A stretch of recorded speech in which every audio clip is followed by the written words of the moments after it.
Bonjour à tous, bienvenue dans le second podcast Serre France Picardie Nord de Seine sur le thème de nos rendez-vous économiques. Je suis Sébastien Dagné, je m'occupe de l'animation conseil marché agricole et j'ai le plaisir d'accueillir Oriane Vial-Guérin suite à nos rendez-vous économiques à Blaincourt sur la conjoncture et les perspectives en pommes de terre.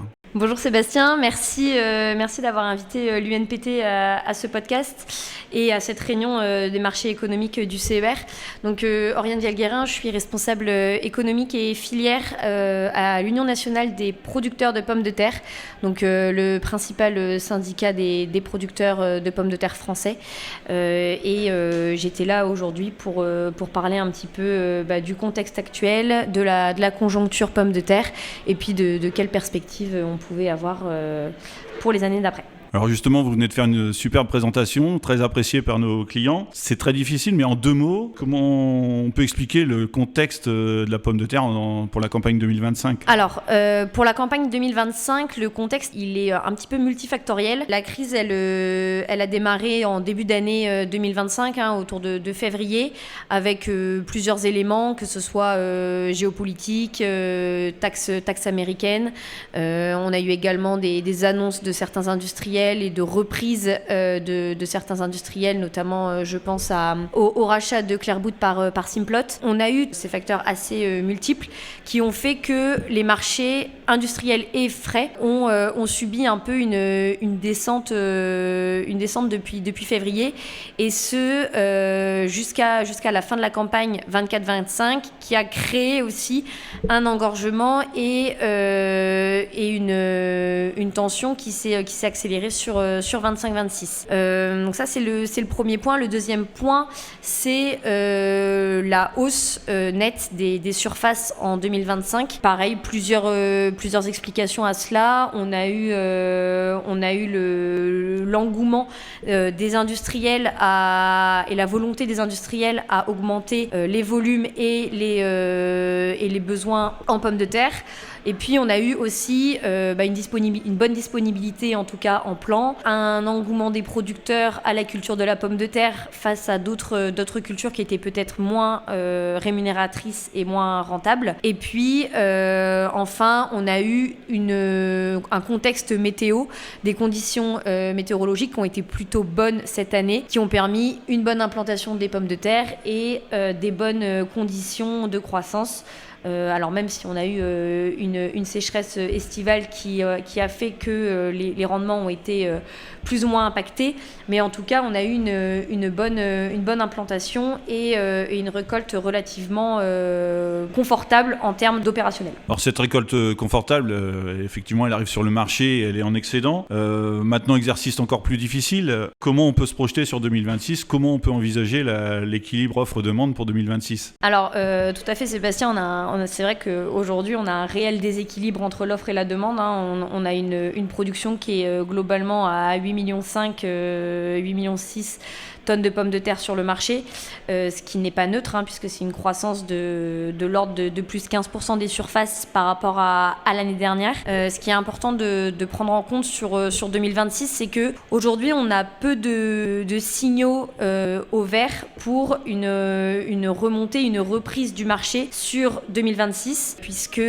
finalement la production et l'offre ont un petit peu été déconnectées et ont devancé la capacité des industriels, la capacité du marché de manière générale à absorber cette surproduction, en tout cas cette récolte qui est record cette année. Et donc pour 2026, on sait aussi que les coûts de production vont augmenter. Ça fait plusieurs années que les coûts de production augmentent et ça sera encore le cas cette année.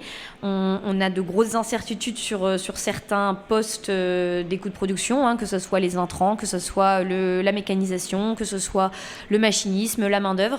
Tous ces postes-là vont augmenter très certainement sur les années et en tout cas l'année à venir. Et il faudra retrouver un juste équilibre entre l'offre, la demande et les coûts de production de nos producteurs pour faire face à cette année qui s'annonce compliquée. appliquée en pommes de terre. Et je rajouterais juste un point, c'est que c'est important d'avoir vraiment une vision à l'échelle de son exploitation et une vision du marché, de ses débouchés en pommes de terre. On ne fait pas une pomme de terre sans savoir ce qu'on va en faire dans 10 mois. On a besoin d'avoir une vision claire sur la production et quel débouché, quelle perspective j'ai pour ma production, mon volume. Et puis une dernière chose, mine de rien, c'est de produire en qualité. C'est peut-être bête à dire, mais aujourd'hui, on a réellement en tout cas un intérêt, en tout cas un attrait pour les pommes de terre avec de la qualité